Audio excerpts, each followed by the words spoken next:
Hello. Nanu is here, and today we are going to talk about the scholarships.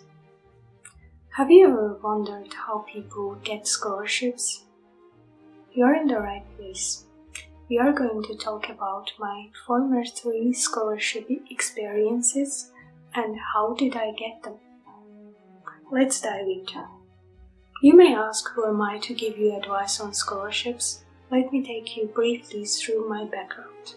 I graduated from a government school. Spoiler alert, I wasn't the smartest kid in the class. Nope. The university entrance exam was based on a point system and the maximum point was 700 and I got 489 points. I got accepted to a state university with no tuition fee and a small scholarship, which was based on the students' performance, academic performance. Not that I was dancing.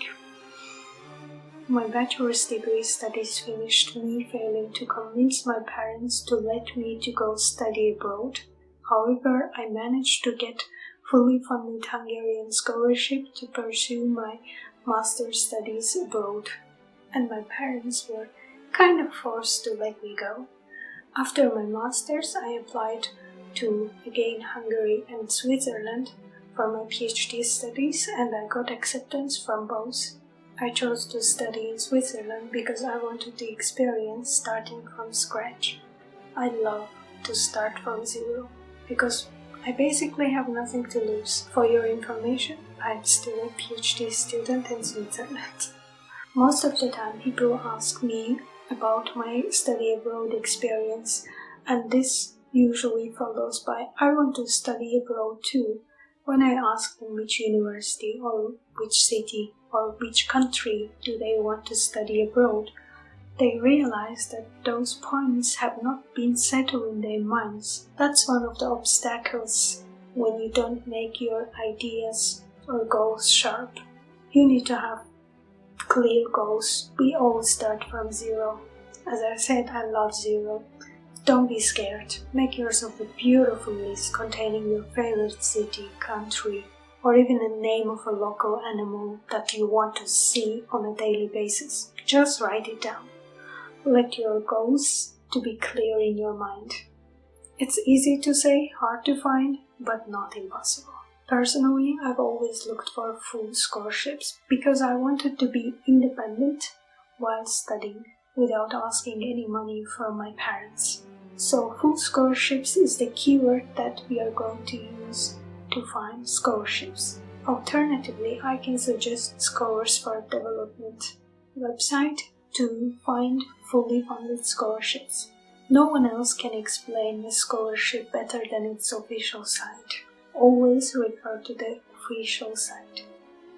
To prevent wasting a lot of time on scholarships which you are not eligible for, I would highly recommend in advance to check if you are eligible. The next point is to check the deadline. If the deadline is over, please don't waste your time on that scholarships, because it's not really easy to read all the points, all the requirements of all scholarships. Sometimes I even skipped the ones which I was eligible for because it wasn't my priority. Make sure that you have an acceptable language certificate for studying in the particular program that you are interested, or at least you know one of the languages, and define a certain time where you can get relevant documents to prove that you know the language. In that case, you don't need any documentation or any proof. Again, go to the official site of the scholarship. Sometimes they ask for 2 or even 3 recommendation letters from your supervisor or your former boss, or your professors. Reach out to people and make sure that you have enough time to get the documents ready by the time of the submission. Therefore, take a paper. I don't have a paper here. Take a piece of paper or your calendar in your phone, note the deadline down and set some alarm. Put it somewhere that you can see all the time. That's very important. We wouldn't like to miss the deadline of the program, which we have been waiting for, I don't know, maybe a year. Another very important part of scholarship application or university applications is the motivation letter. Please take your time and write your motivation letter yourself. Do not rely on anyone. Even if you don't believe or even if you don't trust your language skills to write that letter, still, write it yourself. You can always ask someone to make it grammatically better.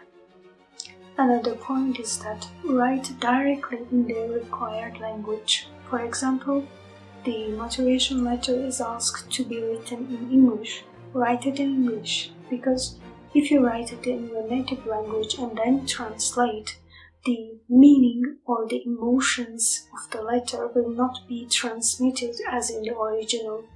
So, if you write it in English, it will be transmitted as you feel to write it. After you're all set with the documentations, make sure that all documents are readable in PDF format or in printed according to your scholarships or university's requirements. Go to their website or platform, upload all the documents. If you need help, ask your friends or some family members to go through your documents and see if there is anything missing or anything cannot be read. Let's say you got 50% lucky and got invited to the interview. Yay! That's very nice. The rest of the 50% depending on your answers during the interview. Usually, interviewers are interested in your background, whether your future study program and your former education are somehow related, or can you create links in between. They may ask the fundamentals of the study program that you are applying for.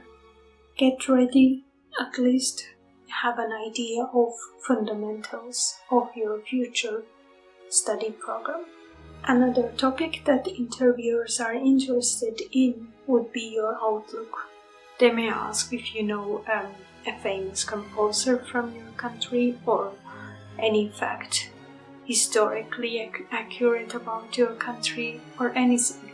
I have geography major and I was going to study abroad for map making, and during interview for scholarship it's been asked me if Eritrea has access to the ocean. If not, then what would be the impact if they do? I had no idea if Eritrea had an access, but I had to think of very quickly and I said yes, it has an access, and I defended that it helps their economical growth, they can do fishing and so on. And later on I went and checked the fact it didn't have an access to the sea or an ocean. Well, I was wrong, but I was quite confident in my answer. That's another point. I'm aware that interviews sound scary, however I have a solution for you.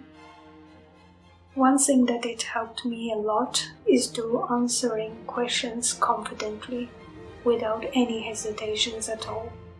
It really is a game-changing strategy.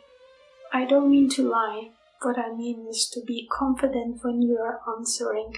Do not hesitate. Look in the eyes, make that eye contact, and answer the questions with the best possible version. Even the worst answer is better than being silent. And there are some general tips that I want to drag your attention. Go to your interview with zero expectation. It will help you to be yourself and reduce the stress. Do not have the fanciest outfit, please not. Remember, in the simplest words, you are asking for money to study abroad. and they don't necessarily need to see your brand clothing. Prepare all of your documents yourself. Please do not rely on anyone else.